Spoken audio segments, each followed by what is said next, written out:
जिस परमात्मा की इच्छा शक्ति मात्र से ये सारा विश्व प्रपंच, ये सारा संसार पलता है, और जिस परमात्मा की इच्छा शक्ति मात्र से सारा संसार विलय हो जाता है, समाप्त हो जाता है, वह परमात्मा कैसा है? कह स्वराट।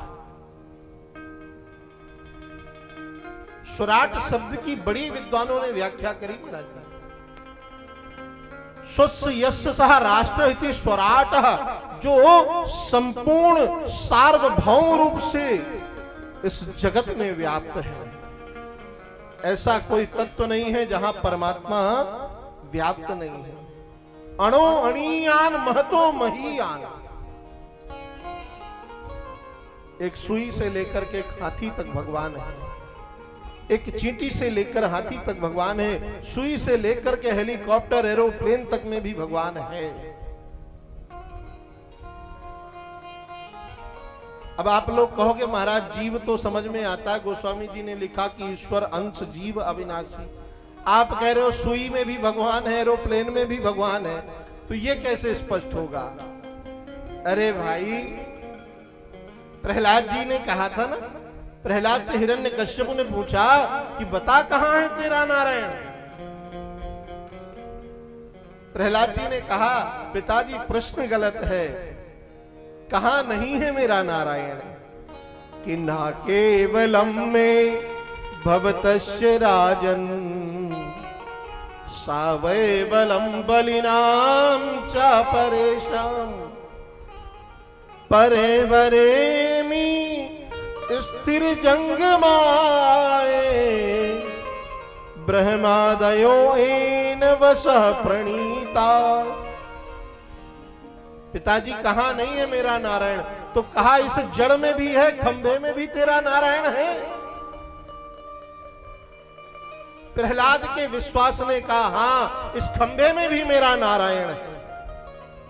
अपनी गजगामनी तलवार को निकाला और उस तलवार से जैसे ही खंभ में प्रहार किया, महाराज खंभ फाटन को गड़गड़ान है, खंभ फटा और भगवान नरसिंह प्रकट हो गए।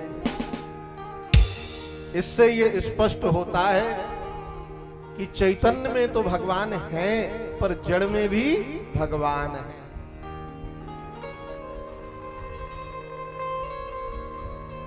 और देखो, ये भक्तों का भाव है, भगवान के लिए भक्त जहां कल्पना कर दे भगवान वहां। एक नाथ जी महाराष्ट्र के संत थे, गंगोत्री से जल लेकर के चले, जल उठाया गंगोत्री से जल लेकर के, और रामेश्वरम जल चढ़ाने जा रहे थे। रामेश्वरम कुछ ही दूरी पर पहुंचा बचा था, एक गधा मारे प्यास के ऐसा लग रहा था कि प्राण ही त्याग देगा, पर संत का हृदय करुणा आई तो जो गंगोत्री से जल रामेश्वरम को चढ़ाने जा रहे थे, वह जल उस गधे के मुख में दे दिया और कहा हे रामेश्वरम आप यहीं से स्वीकार करिए। और माई बाप उस गधे से भगवान रामेश्वरम प्रकट हो गए।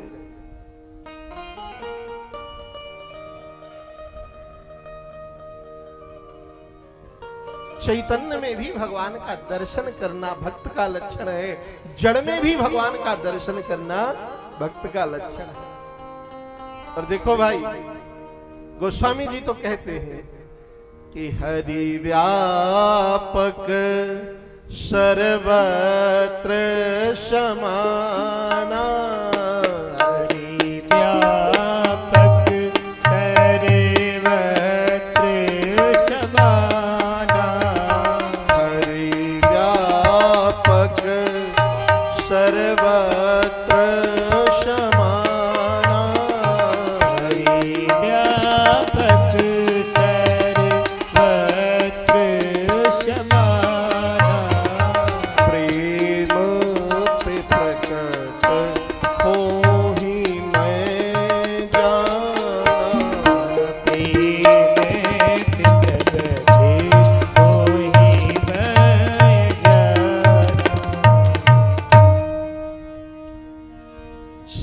व्याप्त है, हरि व्यापक सर्वत्र।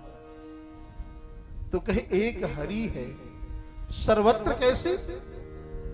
तो गोस्वामी जी कहते हैं समाना, हर जगह बराबर बैठे हैं भगवान, कहीं कम नहीं, कहीं ज्यादा भी नहीं, सर्वत्र परस्पर बराबर बैठे।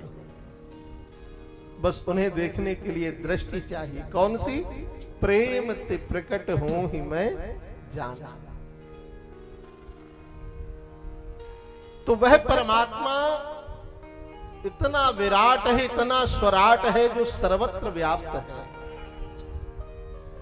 कैसा है वह परमात्मा? कहते ने ब्रह्म हृदय आदि कवये, ब्रह्मादिक देवताओं को जिन्होंने वेद का, वेदांत का बोध करा दिया, एक क्षण मात्र से अपने मन में संकल्प किया और ब्रह्मा जी को वेद का बोध हो गया। अब ऐसा नहीं कि ब्रह्मा जी को कागज पेन लेके पढ़ने जाना पड़ा हो, अपने हृदय के संकल्प से हृदय आदि कवि, आदि कवि बना दिया ब्रह्मा जी को अपने हृदय से ठाकुर जी ने। कह फिर कैसा है? कह मुह्यन्ति यत् सूर्य, उस परमात्मा को कोई जान नहीं सकता। बड़े बड़े विद्वान, बड़े बड़े सूरी भी परमात्मा के स्वरूप को समझ नहीं सकते। कब तक? कहे जब तक ठाकुर जी स्वयं न चाहे तब तक। अरे भाई, हम लोग सामान्य व्यक्ति हैं, नारद जी नहीं समझ पाए, नारद जी नहीं समझ पाए। समझ पाए क्या? और नारद जी की छोड़ो, सती नहीं समझ पाए। यही तो भगवान की माया है। कहे सो जानहि ताहि देहु जनाहि, आप जिसे चाहो गोविंद वही आपके रूप का, वही आपके स्वरूप का अनुभव कर सकता है। मुह्यन्ति यत् सूर्य, बड़े बड़े विद्वान भी इनके स्वरूप को देखकर मोहित हो जाएं। बड़े बड़े ज्ञान मार्गी, बड़े बड़े विद्वान भी भगवान के रूप माधुर्य का दर्शन करें, सो महाराज सारा ज्ञान फीका पड़ जाए। जनक जी कौन थे? ब्रह्मज्ञानी थे ना? पर जैसे ही राम लक्ष्मण के रूप माधुर्य का दर्शन किया, सो सारा ब्रह्म ज्ञान धरा रह गया।